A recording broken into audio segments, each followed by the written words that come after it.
America പറഞ്ഞത് അമേരിക്കയ്ക്കും ഇസ്രായേലിനും ഇത് ചരിത്ര നിമിഷമാണ് എന്നുള്ളതാണ്. അതായത് വളരെ പ്രധാനപ്പെട്ട ഒരു പ്രസ്താവനയാണ് അമേരിക്കൻ പ്രസിഡന്റിന്റെ ഭാഗത്തു നിന്നുണ്ടായിരിക്കുന്നത്. അപ്പോൾ ഈ ഒരു സംഘർഷം കൂടുതൽ രൂക്ഷമാകാനാണോ ഇത് ഇടയാക്കുക? കാരണം അമേരിക്ക നേരിട്ട് ഇടപെട്ടിരിക്കുകയാണ്. ഇതിന്റെ ഒരു മറുവശം ഉണ്ടാകും, ഒരു പ്രത്യാക്രമണം ഉണ്ടാകും. അപ്പോൾ ചർച്ചയ്ക്കൊന്നും ഇനി യാതൊരുവിധ സ്ഥാനവുമില്ല. ഇനി കാര്യങ്ങൾ കൂടുതൽ സംഘർഷഭരിതമാകുമെന്ന് തന്നെ കരുതാമോ അശ്വജിത്ത്? ജയലക്ഷ്മി, ചർച്ചകൾ കഴിഞ്ഞ ദിവസങ്ങളായി ഈ യുദ്ധം തുടങ്ങി 10 ദിവസം പിന്നിട്ടിരിക്കുകയാണ്.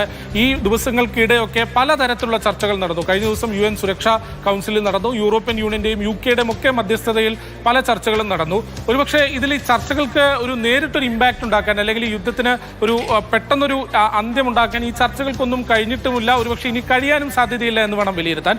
ഇവിടെ ഇനി അമേരിക്കയുടെയും ഇറാന്റെയും ഒപ്പം ഇസ്രായേലിന്റെയും ഈ 3 രാജ്യങ്ങളുടെ നിലപാടും അവരുടെ തുടർന്നുള്ള നീക്കങ്ങളും തന്നെയാകും നിർണായകം. അല്ലാതെ അന്താരാഷ്ട്ര ശക്തികൾക്ക് കാര്യമായി ഈ സിറ്റുവേഷനിൽ ഒരു സമ്മർദ്ദമൊക്കെ ചെലുത്തി ഏതെങ്കിലും തരത്തിൽ ഈ യുദ്ധത്തെ പെട്ടെന്ന് ഒരു അവസാനം കാണാനുള്ള ഒരു സാധ്യത വളരെ കുറവാണെന്ന് വേണം വിലയിരുത്താൻ. മാത്രവുമല്ല, ഈ ഒരുപക്ഷെ UN ഒക്കെ സമ്മർദ്ദം പരിപൂർണമായും തള്ളുന്ന കാഴ്ചയാണ്, ഇസ്രായേലൊക്കെ പരിപൂർണമായും തള്ളുന്ന കാഴ്ച നമ്മൾ പല മുമ്പും കണ്ടിട്ടുണ്ട്. അതുകൊണ്ട് UN സമ്മർദ്ദമോ അല്ലെങ്കിൽ മറ്റ് വലിയ അന്താരാഷ്ട്ര സമ്മർദ്ദമോ ഒക്കെ എത്രത്തോളം ഫലം കാണുമെന്ന് കണ്ടു തന്നെ അറിയേണ്ടിയിരിക്കുന്നു.